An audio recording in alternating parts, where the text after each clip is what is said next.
Damn Loot, written by Mario Micolucci, narrated by Uncle Perry. Editor, TekTime. Little Pit. Little Pit was a miserable little town. It always has been. Miserable, dusty, and run down.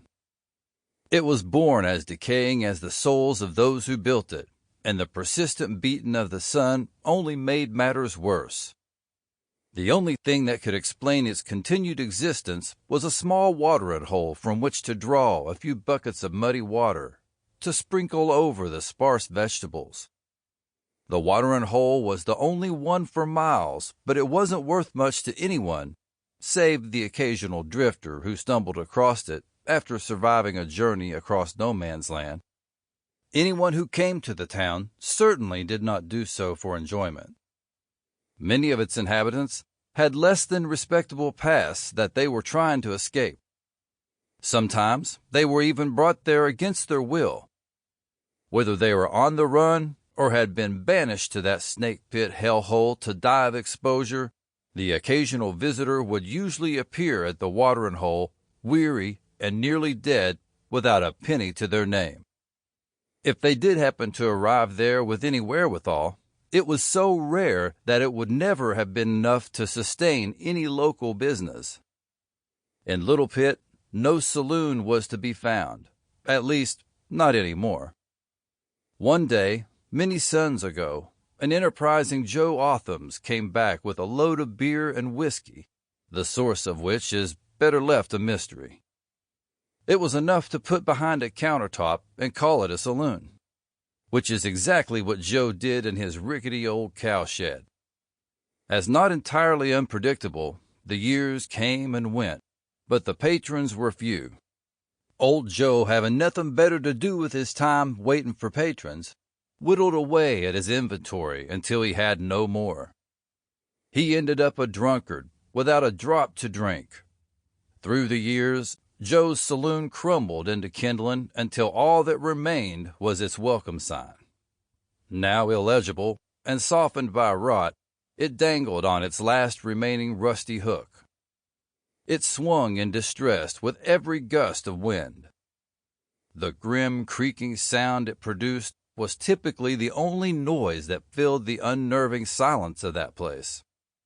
It was a place made of crumbling buildings, whose inhabitants were equally worn and weary souls. The town was a hodgepodge of transients, fugitives, and outcasts.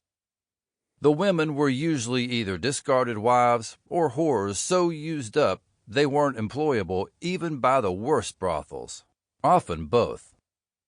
Truth be told, not all the wayfarers who sought relief from the well were completely destitute. In that lawless and godless place, however, the art of making a living through commerce was completely lost on the townspeople.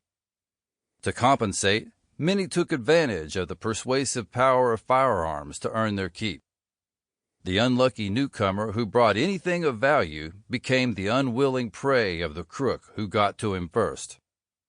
The resulting spoils usually offered them at least a few dollars to get properly roostered at Joe's saloon. In fact, the few patrons that Joe had in his best years were mostly his own townfolk who were the first to take advantage of the generous donations of passers-by.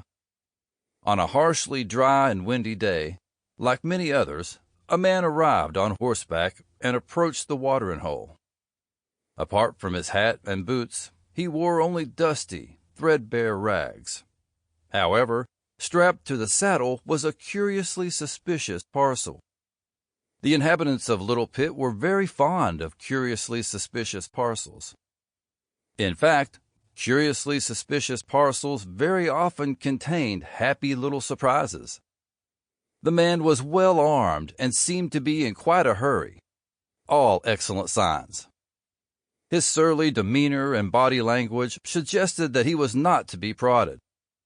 However, before that theory could be proven, Hugg Badfinger put a bullet in his head. The watering hole was perfectly framed by the little window on the door of the outhouse, the ideal spot from which Hugg Badfinger could point his rifle without being seen. Sample complete. Ready to continue?